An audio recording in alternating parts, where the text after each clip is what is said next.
You're listening to Sustainable Photography. I'm your host, Ingvild Kolnes, and we're going to talk about marketing today, specifically effective marketing strategies that you can use even when you're busy and tired of being online all the time. You're listening to Sustainable Photography, a podcast all about business tips, inspiration, and confidence building. I'm Ingvild Kolnes, the host of this podcast, and after over a decade as a photographer, I now help talented photographers run sustainable businesses. And for full transparency, you should know that I'm a mentor with paid offers, and I will probably mention some of those in this episode.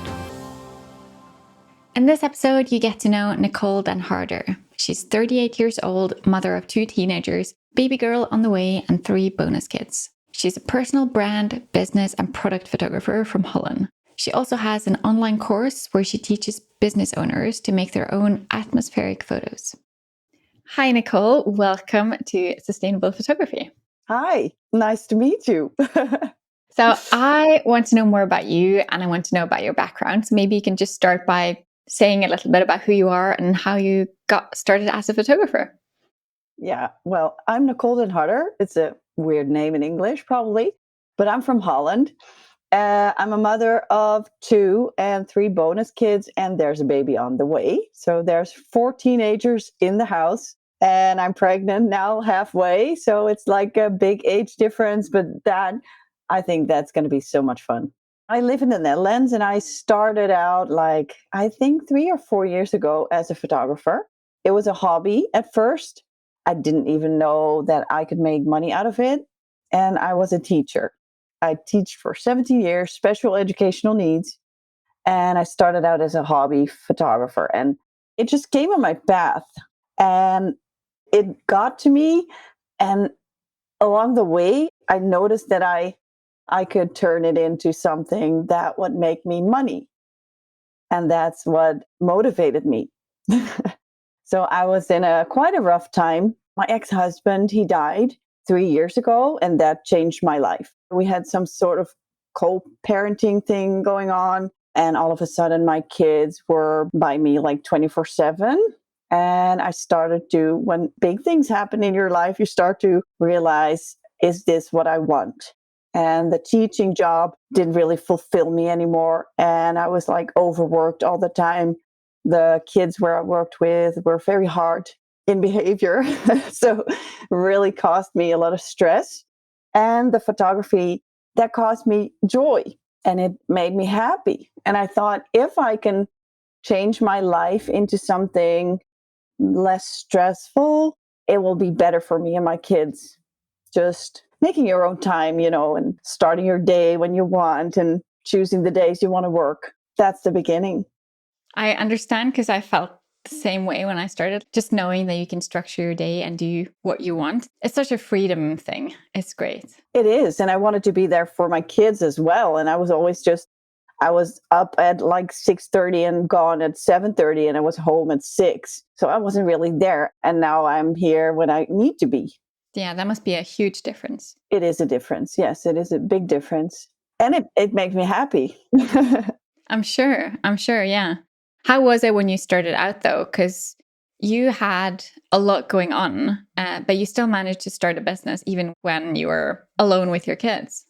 Yeah, as a single mom, it was quite hard. I had a boyfriend in that time, but I also ended my relationship. So there was a lot going on.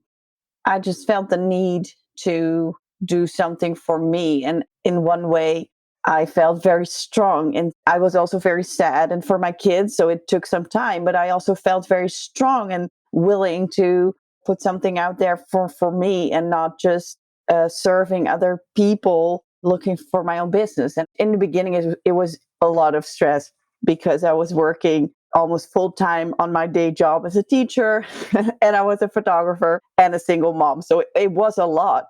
It was a lot. That is a lot. That is a lot. It was a lot. But my kids were older. They were like 7 and 10. So they could do things by themselves. And they were also very proud of me that I did something for my own. And I talked to them a lot about it. Like, okay, mom's going to work her ass off in the beginning. So I have to manage these both jobs, trying to build one up. And hopefully stop the other one. But they were very proud and they were understanding in what I tried to do. So they just let me work and I could do it. Yeah. It wasn't really easy in the beginning, though. It was not a fairy tale like, oh, I'm so happy and we're going to do this. It was very stressful and okay, I want to do this. But yeah, it costed me some gray hairs. How long did it take you before you were able to quit your job like you wanted to? I think about a year. Really? Yeah. That's pretty impressive. Yeah. I was very dedicated. No, I talk about it very lightly now, but I got a burnout like after now almost a year after my ex-husband died. Yeah, I was in a roller coaster. You just go on like on automation mode and you just start caring about your children and making sure they're fine and you just forget yourself. So after like half a year or a year, the light went off and I was totally unhappy, overworked, and emotionally not stable. But in that time, I started realizing, okay, I have to change something now. And because I was home for a little while, I could build my whole business. So I still got paid from my job. I was getting back in there, but baby steps. And along that way, I was also building my business. Yeah, that makes sense. And at some point, you started a podcast as well. Yeah, I did. It was more to teach other people. That was, I think it was a year later or something. I started a podcast to teach other people, especially entrepreneurs that were afraid of showing up, putting themselves out there, helping them to be more visible to the world. So I started a podcast with tips like you, but not for photographers, just any creative entrepreneur. That sounds pretty great. Is it a part of your marketing or do you have a different motivation for doing it? Well, in the beginning, I had a community, an online community, a paid community. So entrepreneurs could join me. And then I wasn't really the expert. I always told I'm not the expert yet. I'm still learning, but I know where to find expertise or master classes. I had a big network. So I was trying to help these people getting started. And it was not really the photography thing that had me going on the podcast. It was more like, okay, I'm going to help more people. But then I'm a real multi-passionate. So when you see me doing things in the beginning, I did like everything at the same time. And that wasn't really working out. So I stopped this whole community phase. I'm like, no, what am I doing? Is this really giving me extra customers? Is this fulfilling me? And apparently it didn't really work out. It cost me a lot of time and it didn't really make me that much money. I understand. Yeah. But I'm sure that you must have had some thoughts along the way about, is this sustainable? Can I do this? So I just want to know what you consider to be a sustainable business now after 4 years as a photographer. Yeah. Well, in the beginning, I wasn't sustainable at all. It was chaotic. I did too many things. I wanted to be in all over the place. I was on LinkedIn, Facebook, Spotify.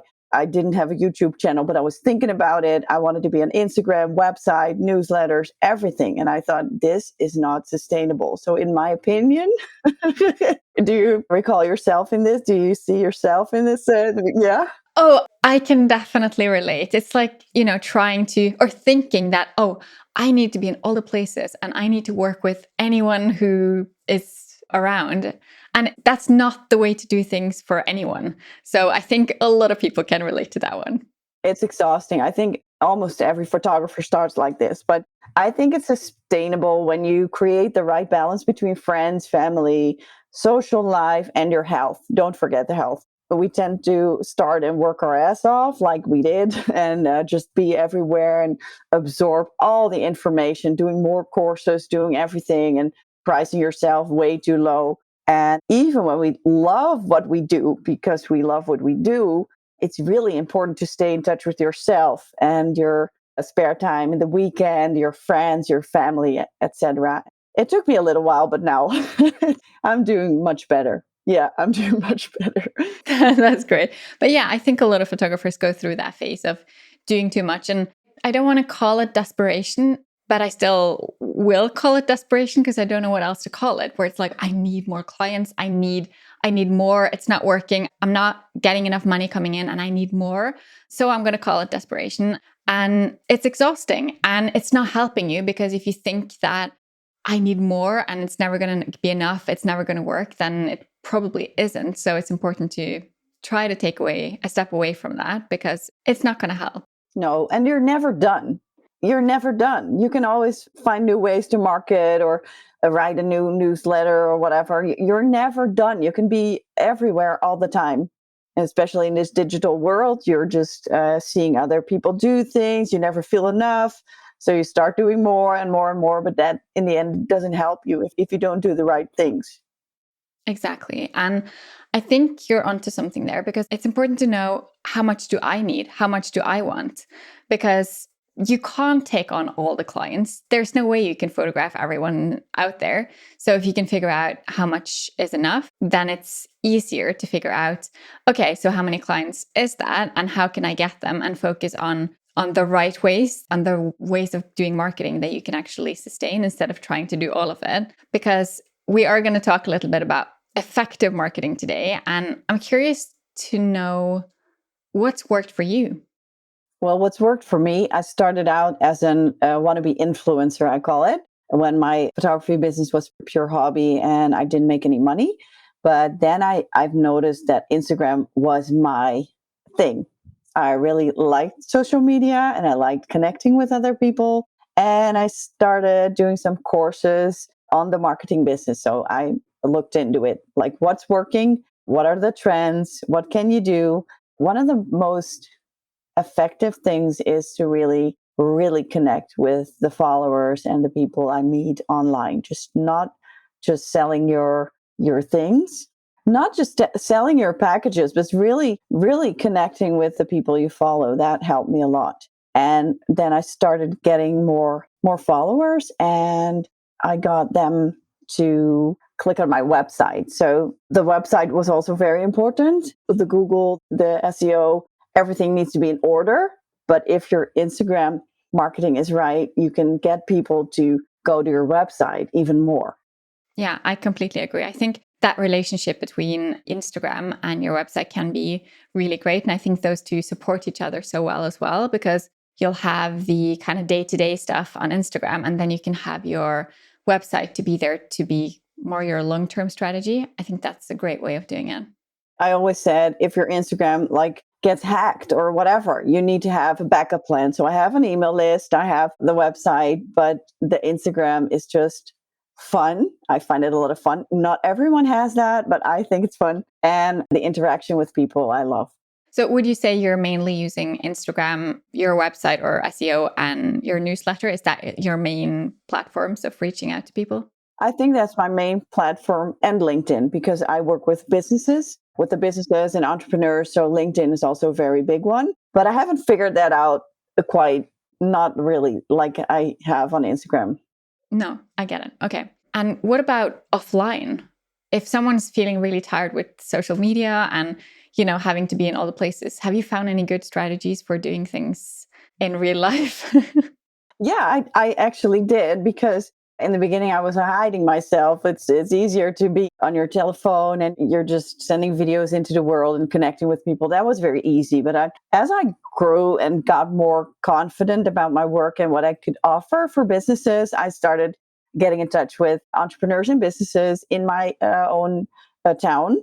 And I advise people to do that.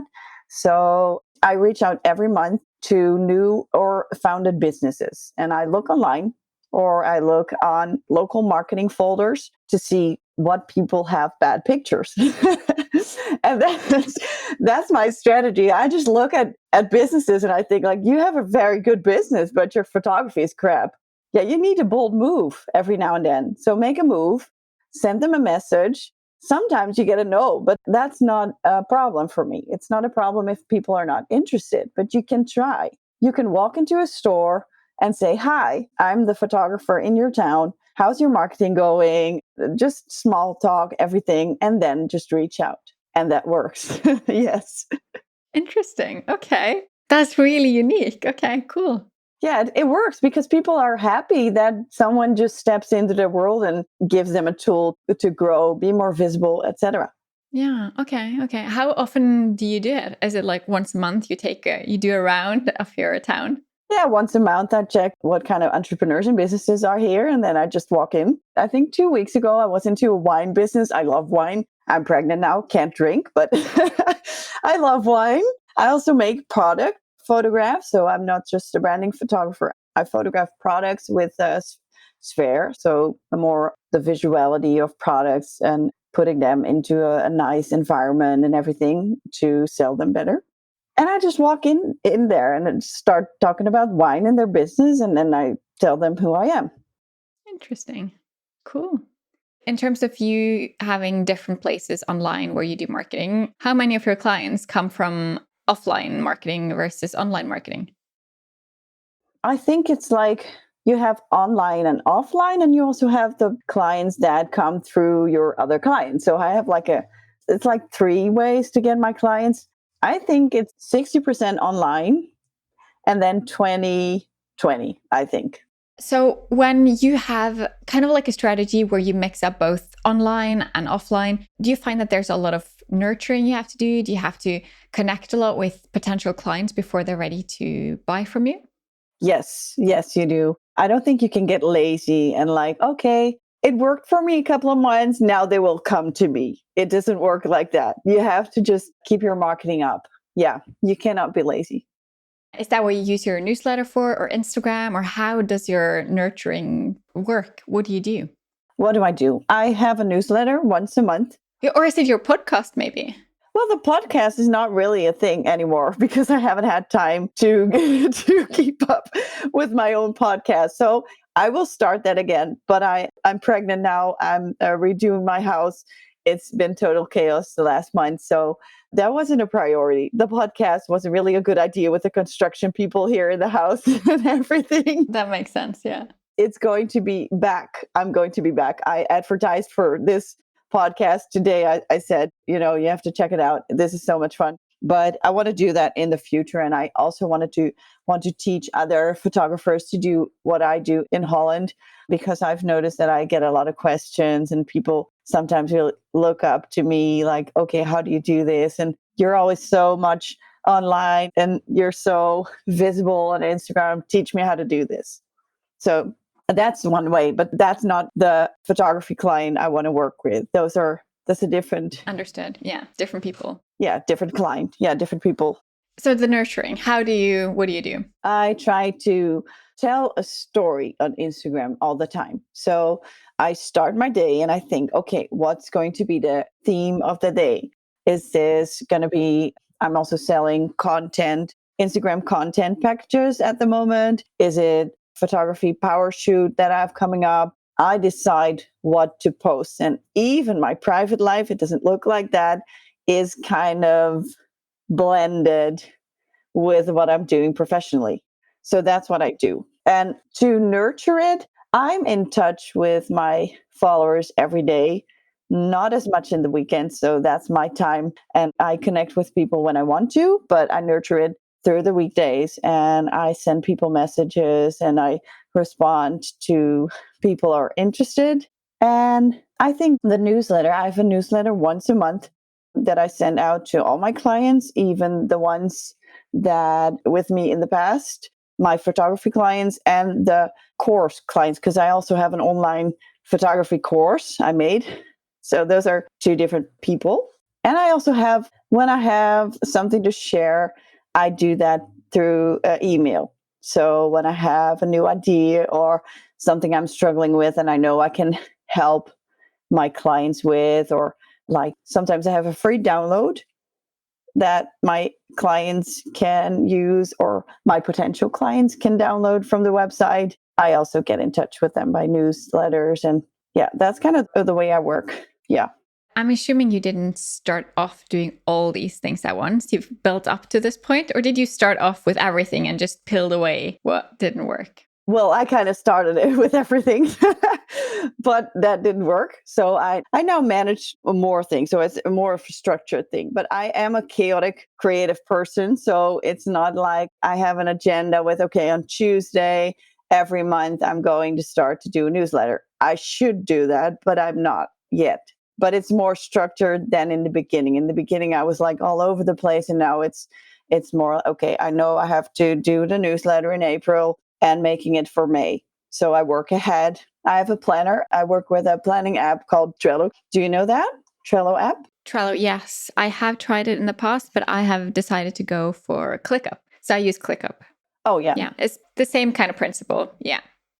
Yeah. Well, what works for you, but that's what helping me structure things. So I know when to do my marketing thing. So in January, I start with the upcoming months. January, February, and March are, well, the low months in my business, I think. And then April, May, June, people are willing to spend more money on professional photography. Their spring is coming here, and people want new images and everything. So I make plans for every quarter, and then I kind of readjust my marketing along the way when I notice something is coming up in my mind, or I think, okay, this is working, this is not working. I evaluate every month, and that's what helps you evaluate. Yeah, because then you can figure out what works and what doesn't. So you can remove things that doesn't work and then maybe do more of what's working. Or how do you do it? Yeah, I use Google Analytics and Instagram Analytics to see what the results are of my websites and my posts. And I reflect on that to see which content worked very well and which content didn't work very as well. And what I've noticed, and that might be interesting for the listeners, is that personal stuff like pregnancy, buying a new home, getting a new boyfriend, everything like that, that's getting way more comments than my sales talk. Everything I do on sales and everything, that doesn't really get much interaction going on. My personal life, people find that more appealing. I think people like to watch soap shows, and that's not for no reason. It's because we want to relax and just see, oh, other people have shit going on in their lives too. Like me, it's not going all perfect. And then they respond. But what you don't need to forget is that people read everything, people see what you write. So don't forget to put in your sales and your offers, because they see it. They don't respond as much on that as the private things, but they see it and they read it and they're there anyway. I think that's an important note, because that's exactly what I've found as well, that when I'm sharing things that are directly related to sales, like you can come join my program or you can get this thing that I just made, it doesn't always get very much response in terms of engagement, when like likes and comments and all that, but it still works because people want to join, they want to buy. And if you don't mention it, then no one's going to know that it even exists. So it's so important to do marketing, because it's so important to do marketing and remember why you're doing it, instead of thinking that it's all about getting likes and comments, because that's not the goal of your Instagram as a photographer. Your goal is to get more clients. So it's just important to remember that. Yeah, that's the important thing. And even though you're posting it and don't get the response, just doesn't mean they don't see it. And I think I did that in the beginning. I was a little insecure, and I was like, okay, our people are going to find me annoying when I post my my packages and what I have to offer. They're not here for that. But actually they are. They are there for that, because they are not following you only for your personality. Of course, that's a really important thing, but it's not the main thing. Your followers follow you probably because they want to see potential in you. Yeah. And if they aren't interested, then those aren't the people that you need to create content for anyway. So it's something that you need to get comfortable with the idea that not everyone's going to like you and not everyone's going to buy from you, and you still have to do your thing. Yeah, that took some time too. In the beginning, you're like so perfectionistic for yourself. I was way too much of a perfectionist. And then you get comments from other people, you start doubting yourself. Once you let that go and you think, okay, when they don't want to follow you, they don't follow you. Go follow someone else. I know. It's as easy as that. I'm not the right person for you, probably. You think I'm annoying? Okay, well, get out. And that's okay. Yeah, that's fine. It is, because we can't make everyone happy. So there's no point in even trying. No, there's not. And after that acceptance comes, then your marketing will grow and you'll be more of yourself. You'll be more steady in what you do. Yeah, more confident. Hi, I promise that this episode isn't over. Nicole will be right back. If you want to do better in your photography business, send me a message on Instagram and let's talk about what you might need. You'll find me at Ingvild Kolnes.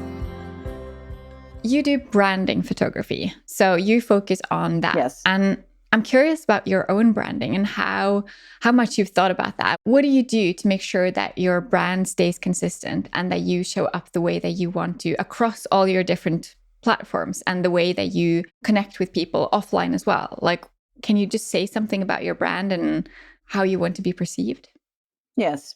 Well, people think about branding in the beginning. They all think about colors and letters and, the writing and that it all has to be equal and even. The aesthetics, the fun things. And that's really the point. Yeah, the aesthetics. And of course, I love the aesthetics. As a photographer, we all love the aesthetics and we want to make it like one big mushy thing of the same color and vibe. But that's not really what's branding about. Branding is more of being yourself, communicating in a certain way to your audience and staying consistent in that. But branding is also thinking about what I post on LinkedIn is a little different than what I do in my newsletters and Instagram because there are different people there. You're always yourself, but you really have to think about what do I want to communicate on this channel and what works. And the branding is more than the visual, way more than the visual. Because if I want to be my favorite color tomorrow to be purple, I change my website in purple, I change Instagram in purple, but I'm still the same. And as a photographer, I think you are your branding. And your personality is your branding. And if you communicate that well, what people can get from you, then you're having a good business. And I think people who work with me know that I'm very good in working with people and helping them to settle down before they go on a shoot with me. They feel confident. I try to make them laugh. I'm easygoing. And I want my people to feel like really relaxed, better than me in this podcast because I was very nervous for this. And this podcast is like a very good thing to show people. If people come in front of the camera, they're not used to it. They're not models. They want you as a photographer to feel them and make them at ease and getting this stress out of their systems because they don't do this every day. And you need to help them. And I think that's what my branding is about, is really helping people to forget that they're not a model, right? They think that they have to be a model. They have to know how to pose and how to do everything. And they see all these beautiful pictures on my website and my socials, and they think, oh, I can never be like that. And I think my goal is to make people feel that they are just like all those other people. I think so too. Just being aware of how you want your clients to feel and how you can help them to get the thing that they're looking for. And for you, of course, that is working with professionals. And for someone else, it's something else. And that's why trying to copy someone else's marketing will never work because their clients aren't your clients. No. And of course, beautiful templates. I make templates in Canva also for my clients. It helps you just to get that professional look and to make you different than the other photographers. You can use different colors, you can use different things. That's what's helping you to get more, to be, how do you say that? To look more professional. If your page or your website is only selfies and one big mess of all different things, it doesn't work. So you have to have some kind of consistency in using colors and everything. But the main thing is being steady in what you have people to offer. Yeah, definitely. So if someone who's, regardless of what kind of photographer they are, someone might be a wedding photographer, someone who's listening might be photographing babies, or some people might also be branding photographers. If someone wants to do more offline marketing, which I know that people are getting tired with social media and having to do everything online, do you have any tips for them? Well, I think it's really important to just reach out to people and start the conversation. Like normally when you talk and you meet someone in the park or something, you talk about your kids or you talk about your dog or just naturally, and try to make this whole business talk of you as natural as you talk about your private life. Like I'm a mom and we have a dog and a cat and everything, but I also have a brand. I also have a business. Just use that when you're ever in I don't know if your kids have a swimming class or whenever you meet people everywhere with the hairdressers, especially is a very big, a good person to talk to. Just let them know what you're doing and ask around, like, do you know people who I can find or connect or who want to work with me? And don't start conversations with people who are never going to be the client. You can talk your whole package thing and you can describe your whole business to someone who's never going to be your client. That's not effective. So if you shoot babies, for example, go see where the mom's at and go talk to them like, oh, I'm a photographer, and just help yourself being out there and not just online saying what you do, but also in real life. There are enough people. So, regardless of whether it's online or offline, what if someone just isn't finding their people or enough of their people, or if they're having some kind of a struggle getting to know them or getting to get them to engage? What can they do? I think asking your previous clients, you probably had some clients, ask them for advice. So, what triggered them to book with you? How did they get in touch? How did they find you? What made them decide that you are going to be the photographer they needed? That's what giving you information. So, talk to them, ask them questions, send them a list. And what really helped for me is if you get reviews or advice, reward them with something fun. Just don't ask to ask, just give them something extra. That's what helped me in a lot of information. And also make a list how your perfect client looks to you. That also helped me. So how old is he, she? Where does she live? Is he or she the one that is willing to pay for your offers? And is he or she liking your photos? And does he love working with you? Or is it not really what you want? Make it very clear who you want to work with. Because if you don't know and if you think, okay, I can work with everyone, you even make it harder for yourself.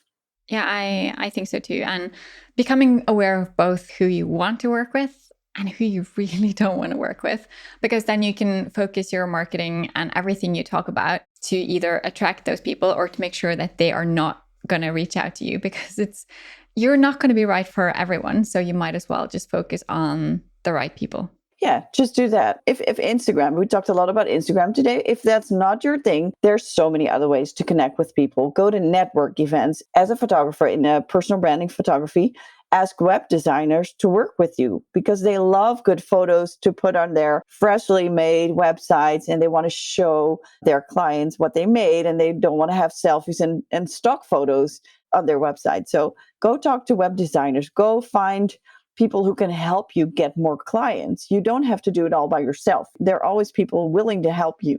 I think so too. So what do you find has been the most effective way for you specifically? Do you have any examples that you can share of like how you do things like A to Z? Oh, gee.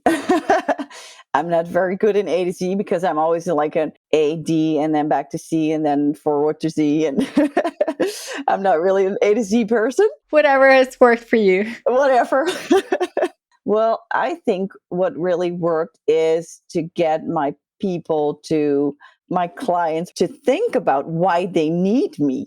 If you're selling something, you can't just say, okay, I have an offer. This is it. Click on the button. That's it. You have to first always tell them why they need you. So what their problems are. You have to say things like, okay, do you find it frustrating that you see other websites and yours is not as good? Or you wake up in the morning and you think, I have to do this, but I don't have the money yet. Or I have to, whatever. You have to come up with all these questions your former clients had and answer these first. And then after that, you can come up with an offer. So really, really dive into what they need and explain them why they need you. So if someone wants to get started right now, that's what they should do. They should just try to get clear on who their right people is and figure out how they can help them and what words they can use to make that clear. Yeah, and start showing up. Don't hide yourself. You're good enough and you're never the best. In your own way, you're always wanting to grow, wanting to learn more, everything. So you're probably never going to wake up and say, okay, this is good. This is it for the rest of my life. Just start showing up, and then the rest will follow. Yeah, I think so too. Definitely. So if you can recommend something for someone who wants to build a sustainable business, what would that be? Have an agenda at first. No, really plan. I'm not a planner. I'm a chaotic, creative person like we probably all are, but plan and really say, okay, I'm going to start my day at 9 or 9:30 or whatever is the time for you. Maybe it's 6, maybe even in the afternoon. Have work times. You don't have a boss that says, okay, it's 5 o'clock, you can go home now. Make time for yourself. Make that schedule for yourself. I want to work on Wednesday morning. I don't want to work on a Friday, whatever. Make a schedule and have an agenda and keep yourself to that. Another thing is what helped me a lot sustainable is to get a good income monthly. So you know that you have money for the next month and you're not stressed out. That doesn't always work like that because as an entrepreneur, you have months where you don't earn as much as you want to. But if you have like a plan, that helps. I love planning. So I think it just helps so much to get the right things done and to make sure that you know what's going on. So you're not just kind of scrambling to make things work. So yeah, I agree with that one for sure. Planning is key. Yeah, definitely. Okay, so thank you so much for having this talk with me, Nicole. It's been so inspiring. And where can the listener go to keep learning from you? Well, thanks that you invited me here. And they can follow me on Instagram. Just look for my name, Nicole Den Harder. I'm all over the place. And you can also find my website, nicoledenharder.com. It's very easy. Perfect. I am going to be sure to link to those things in the show notes so that it's easy to just click and find you there. Thank you so much. Thank you too. You just listened to an episode of Sustainable Photography. Please share this episode with a photographer you care about.